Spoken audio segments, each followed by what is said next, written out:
नाई की बीवी और बादशाह का किस्सा। पुराने ज़माने का किस्सा है कि एक बेवकूफ़ नाई था जो कोई भी काम सीधा नहीं कर सकता था। हत्ता के बाल काटते वक्त वो कान काट देता था और हजामत करते वक्त गला काट देता था। नतीजा ये निकला कि इसका काम ठप होता गया और वो अपनी चीज़ें बेचकर गुजारा करने पर मजबूर हो गया। रफ्ता रफ्ता ऐसा वक्त आया कि इसके घर में सिर्फ दो चीज़ें बाकी बचीं, इसका उस्तरा और इसकी बीवी। और ये फैसला करना दुश्वार था कि इनमें से ज़्यादा तेज़ कौन है। एक दिन नाई की बीवी इसे बेवकूफ़ियों पर ताने दे रही थी कि वो बेबसी से बोला, ये सब बार बार कहने का क्या फ़ायदा है। मैं तुमसे मुत्फिक हूँ। मैंने कभी भी खुद से कुछ नहीं कमाया, मैं कभी खुद से कुछ नहीं कमा सकता और मैं कभी किसी का कमाने भी नहीं दूंगा। बीवी ने कहा कि तुम काम नहीं कर सकते तो भीख मांगो, मैं भूखा नहीं मरना चाहती। बादशाह के महल में जाकर इससे कुछ मांगो। शहजादी की शादी हो रही है और बादशाह गरीबों में खैरात बांट रहा है। बादशाह को कहो कि तुम्हें भी कुछ दे।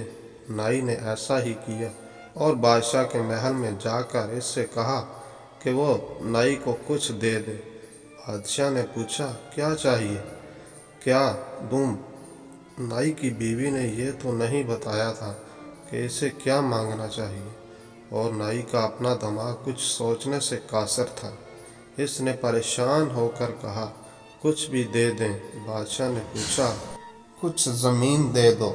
नाई की जान में जान आई कि वो कुछ भी के मसले से तो निकला। वो बोला, हाँ, कोई भी ज़मीन दे दें। बादशाह ने इसे शहर से बाहर एक उजड़ी बिछड़ी ज़मीन देने का हुक्म दे दिया। नाई घर वापस पहुंचा तो बीवी ने पूछा, तुम्हें क्या मिला? जल्दी दो ताकि मैं रोटी खरीद कर लाऊं। नाई ने ज़मीन का बताया तो वो आग बगोला हो गई और इसे खूब डांटा कि ऐसी गैर आबाद ज़मीन हमारे किस काम की है। नाई बोला, लेकिन ज़मीन तो ज़मीन है, वो कहीं नहीं जाएगी और हमारे पास हमेशा रहेगी। बीवी ने गुस्से में कहा, क्या तुमसे ज़्यादा बेवकूफ़ कोई दूसरा है? ज़मीन का क्या फ़ायदा अगर हम इसमें काश्त ना कर सकें? क्या तुम्हारे पास हल चलाने के लिए बैल है? नाई मुंह लटका कर बैठ गया, मगर चालाक बीवी सोचने लगी कि अब क्या किया जाए। आखिर इसने एक मंसूबा बनाया और नाई को लेकर अपनी ज़मीन पर चले गई। इसके बाद इसने नाई को कहा कि वो भी इसकी नकल करे और ख़ुद गौर से जगह जगह ज़मीन को देखने लगी। मगर जैसे ही कोई आदमी इसके करीब आता तो वो इसे बैठ जाते जैसे कुछ भी नहीं कर रही हो। इस ज़मीन के करीब ही जंगल में 7 चोर रहते थे। वो सारा दिन देखते रहे कि नाई और इसकी बीवी छुप छुप कर ज़मीन पर कुछ तलाश कर रहे हैं। शाम ढले एक चोर नाई के पास गया। इससे पूछने की कोशिश करने लगा कि इसे किस चीज़ की तलाश है। नाई की बीवी ने पहले तो कुछ देर टाल मटोल की, फिर तक हार कर कहने लगी, ये ज़मीन मेरे दादा की है। उन्होंने यहाँ अशरफियों की 5 देगें दफन की थीं, मगर हमें इनकी सही जगह बताने से पहले ही फौत हो गए। अब हम देगें तलाश कर रहे हैं। तुम किसी को ये बात मत बताना, वरना वो देगें तलाश कर ले जाएगा और हम महरूम रह जाएंगे। चोर ने वादा किया कि वो किसी को नहीं बताएगा। मगर शाम ढली जब नाई और इसकी बीवी घर वापस आ गए तो चोर अपने साथियों को लेकर आया और साथ मिलकर अपने बैलों से हल चलाकर खजाना तलाश करने लगे। सुबह तक खेतों की ऐसी हालत हो गई जैसे इसमें 7 मरतबा हल चला दिया गया, मगर उन्हें वहाँ कुछ ना मिला। अगली सुबह नाई की बीवी ने सारे खेतों में हल चला देखा तो बहुत खुश हुई। वो बीज उधार लाई और ज़मीन में बो दिए। हल बहुत अच्छा चला था तो फसल भी बहुत अच्छी हुई।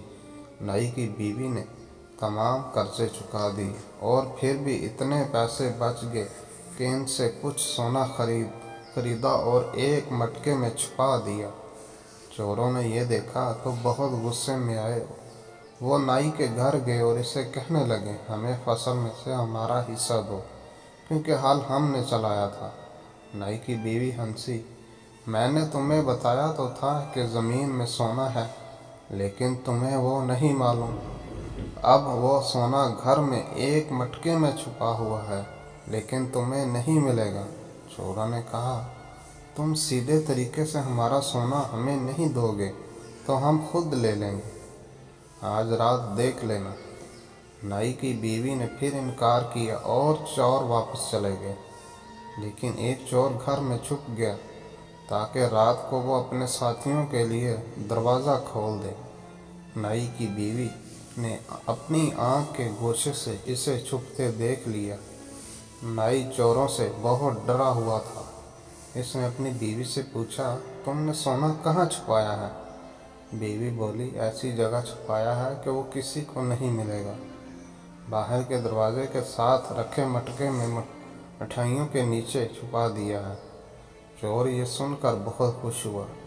आधी रात को वो अपनी कमीन गाह से निकला और मटका लेकर छत हो गया।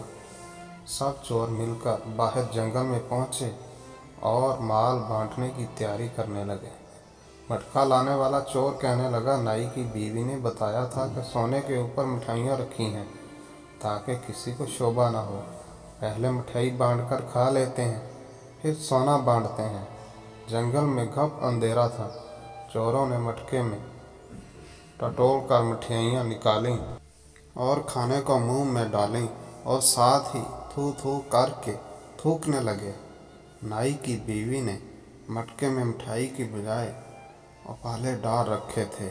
सब चोरों को बहुत गुस्सा चढ़ा। अगली सुबह वो नाई के घर पहुँचे और फसल में से अपना हिस्सा मांगने लगे। नाई की बीवी इनकी शक्लें देखकर हंसने लगी तो वो बोले, तुमने 2 मर्तबा हमें बेवकूफ़ बनाया है, अब तुम्हारी बारी है। ये कहकर वो तनतनाते हुए चले गए।